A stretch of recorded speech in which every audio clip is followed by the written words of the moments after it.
You know, what's up, wasak mga kilo. Alright, so may project na naman po ako. Magpapalit ako nitong office chair ni attorney. Alright,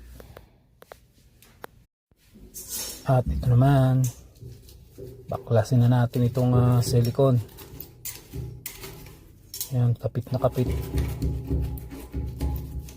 Shoutout nga pala sa ating isang kapwa family driver, kay Kuya Lito Topas. Yan, shoutout sa'yo. Meron dito ditong nut natin ang pangkalas. Alright,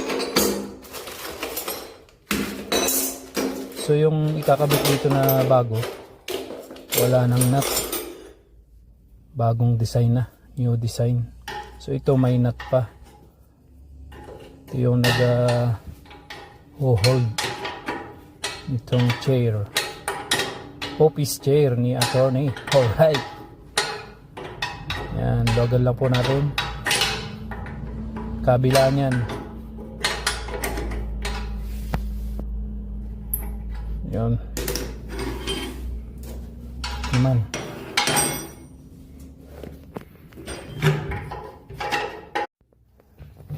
Ito ng open range ang gagamitin ko, hindi mapihit ng isa. Alright,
Yun, no? So, natanggal na mga kilo. Kukunin ko na lang sa baba yung ikakabit. Alright. So, ito po yung ikakabit. So, bali dalawa to. Yung isa, para dun sa isang anak ni amo. Kay Kambal. So, ito muna yung tataas ko. Right. Bigat. So yung isang yun, saka na yun pag may time. Alright, ito na mga kilo, itaas na. So ito yung rubber para dun sa hole nyo. Ano naman yung para dun sa cover, both side. Yan, hydrovac na yan. Yung para sa push. Check. Yeah. Tayo, syukran.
Yun, no? Alright na po mga kilo. Yan. Yari na naman ang gawang kakilo. Alright. So check natin. Flash. Yun, no? Nakatipid na naman si amo sa labor. Yan po. Yan. Hydro yan. Hydrovac. Pero batayaw. Ayan. Alright. Dahan-dahan siyang nagko-close. Ayan. Alright na. So rate nyo po ang gawang kakilo. 1 to 10 rate. Alright. Naking tipid ni amo mga kilo. All around Sarsa. Shoutout po sa lahat ng mga kapwa ko family driver dyan na all around. Alright.